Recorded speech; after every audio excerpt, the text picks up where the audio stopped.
अनजाने में ही की गई मंदिर में कुछ खास गलतियां जो हमारे दुख का कारण बनती हैं। हम सब अपने घर में पूजा करते हैं, लेकिन अनजाने में, क्योंकि वो हम जानबूझकर गलती नहीं करते, एक ऐसी गलती हो जाती है जिसके कारण पूजा का पूरा फल हमको मिलता ही नहीं है। घर में सब लोगों का स्वभाव चिड़चिड़ा होता है और हमारे घर में जितनी आय होती है उससे ज़्यादा व्यय होता है। घर में अधिकतर सारे लोग बीमार रहते हैं और न जाने कहां से निगेटिव एनर्जी घर में प्रवेश कर जाती है। और आपने हमेशा सुना होगा कि पूजा घर में, मंदिर में हमें माचिस नहीं रखनी चाहिए।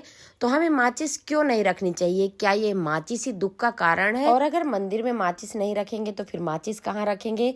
आज का वीडियो बहुत ध्यान से देखें, क्योंकि आज आपके साथ में पूजा करने के कुछ नियम शेयर करने वाली हूँ जिनका मैं हमेशा इस्तेमाल करती हूँ। जब भी हम पूजा करने बैठते हैं तो कुछ चीज़ों का हमें बहुत खास ख्याल रखना चाहिए। कभी भी पूजा हमको सिर खोल के नहीं करनी चाहिए, इससे राहु दोष लगता है।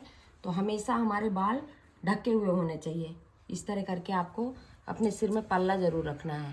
अब मैं आज आपको एक और चीज़ बताऊंगी कि आपने सुना होगा कि हमको मंदिर में कभी भी माचिस नहीं रखना चाहिए, लेकिन जब हम मंदिर बनवाते हैं ना तो इस तरह से उसमें ड्रॉर भी बनवाते हैं। वो क्यों बनवाते हैं?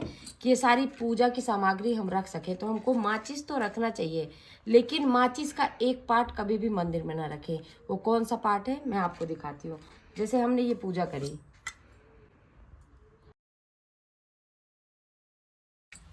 अब हमने ये माचिस जलाई, हमने ये बत्ती जला दी, अब हमने ये माचिस यहाँ पर फूंक के बुझा दी। तो ये जो माचिस का काला पार्ट है ना, ये खराब होता है। कभी भी मंदिर में जली हुई माचिस की ये तीली नहीं ऐसे फेंकना चाहिए।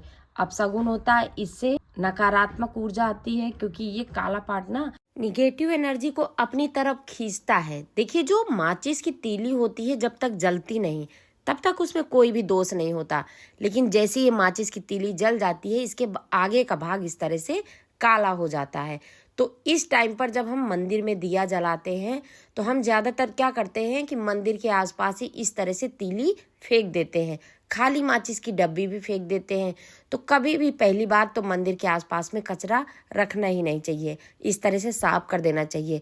अगर आप पूजा कर रहे हैं तो आप पास में इस तरह का कोई भी प्लेट रख लें या फिर मिट्टी का दिया रख लें, और जब मंदिर में दिया जलाएं, धूप जलाएं, तो जो माचिस की तीली है उस बर्तन में डाल दें।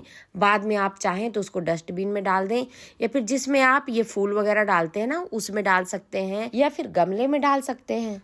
तो ये माचिस हम अपने मंदिर में बहुत आसानी से रख सकते हैं, और इसको मंदिर में रखना भी चाहिए, क्योंकि पूजा करते टाइम बहुत आसानी से ये मिल भी जाती है।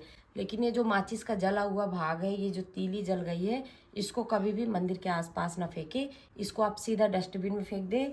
अब आपको एक चीज और बताऊंगी कि हम जब अपने घर में दिया जलाते हैं तो कई लोग अगरबत्ती भी जलाते हैं या फिर धूप बत्ती भी जलाते हैं। तो अभी मैं आपको बताऊंगी कि अगरबत्ती और धूप बत्ती दोनों में से क्या जलानी चाहिए। लेकिन पहले आपको ये बताऊंगी कि कभी भी दिया जलाने के बाद दिया से अगरबत्ती या फिर धूप बत्ती नहीं जलाना चाहिए।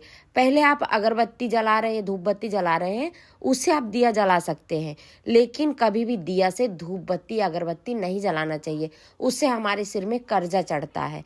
अब आपको बताऊंगी घर में आपको कौन सी धूप बत्ती या अगरबत्ती का इस्तेमाल करना चाहिए। तो देखिए, सबसे पहली बात तो अगर आप अगरबत्ती जला रहे हैं तो आज से ही जलाना छोड़ दें, क्योंकि उसमें बांस की स्टिक होती है और हमें अपने घर में बांस नहीं जलाना चाहिए। कहते हैं कि इससे हमारा वंश आगे नहीं बढ़ता।